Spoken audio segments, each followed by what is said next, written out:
welcome to this episode of ESI Africa Insights. Today we are speaking to Jaco Human, who is the Executive Director for the Industrial Gas Users Association of Southern Africa. That's Yes? correct. Okay, so IGUA has as a stated objective, we want to ensure the efficient pipeline for gas usage in Southern Africa. How do you actually go about doing this? So one needs to step back a little bit into the history of where we're finding ourselves today. It goes back about 12, 13 years when the commercial side of gas in South Africa started to become regulated in terms of the maximum pricing that is set out by NERSA. Over the years, it was generally an informal association of large corporates that drove a sort of a common agenda, particularly in engagements with the regulator, NERSA. So what has happened is in 2019, 2020, around about that time, industry said, well, there's certain risks that we faced with, particularly with regard to gas energy security, regulatory risks around maximum pricing and so on, and we better need to organize ourselves a bit better. So the association was formalized, and the mandate really spans around gas energy security, to your point, and also pricing, and then in the policy space. But I think most recently, the issue is really around how do we move forward in a completely defragmented market. You may be aware that Sasol, which is the sole supplier of gas into South Africa. The date that's coming up. Exactly. That date is indeed coming up. And so I think from a market perspective, it is true. The association as it stands is not for profit. And it's not a transactional vehicle. It's not designed for that.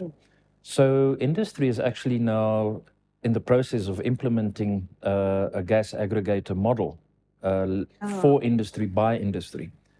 That will essentially bring the defragmented market together, pool all the volumes, from which certain large capital transactions and investments could take place in order to secure gas energy into the future. Hey, interesting.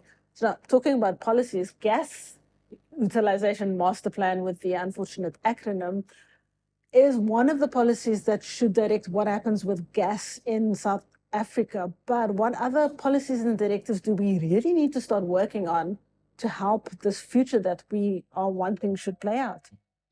So the gas master plan, there is no official gas master plan in South Africa. There's a draft one, as you know, one which was published couple of weeks ago. The problem with what we see in that draft plan is it is not actually a plan in the first instance, but it's also not a realistic one, you know, for what it's worth. So, for example, the core assumptions around timelines, what project will supply which demand node, etc., we think there are significant disconnects. Okay. So we are engaging with the government on that topic, but on the assumption that we do have a sound gas master plan, what else can happen from a policy perspective? And in that space, I think we really need to start on the upstream side of gas. Yeah. And this is really where the processes, the red tape that sits in these very complex projects need to be looked at. And it purely comes back from at a transactional level, the investors in these projects need to be certain that they have the potential to monetize these investments and in going forward. Now, we don't see that at the moment. We see that some of these projects take a significant amount of time to run to fruition. And some of these projects are actually at risk, you know, where we do have gas. I mean, you know, the investors and the shareholders in these projects are actually saying, but, you know, we cannot move forward. And there's a concern that these projects may not actually develop. I'm particularly talking about Luiperd, Brulpadda, and the south of South Africa. Yeah. Compare that with what's happening, for example, in Namibia at the moment. I mean, where there's prolific development upstream. So I think, to answer your question, the investment environment and the regulatory elements that go with that certainly need to be streamlined. To attract money because money there's flows. certainty. Exactly. There's an old saying that money flows where it flows easiest. Yeah. You know, and we need global investment in South Africa. Okay. So gas I know can be used either for electricity provision or heating in an industry like mining or in industry. But how would we actually use it in agriculture and transport? That is one of the biggest technological advances, I think, in the gas space over the last 15 years. Liquid natural gas, or LNG as we refer to, has the ability to be moved over vast distances across the globe. I call it the new crude. Yeah. Now, with these technological advances also come new markets. The transport and agriculture sector is one particular example. The displacement of diesel fuel, we currently see, and we've looked at various projects across Africa, in fact, where LNG provided as a displacement for diesel actually trades as low as 40% of the equivalent cost of diesel, up to about 80%, depending on what type of project where it is.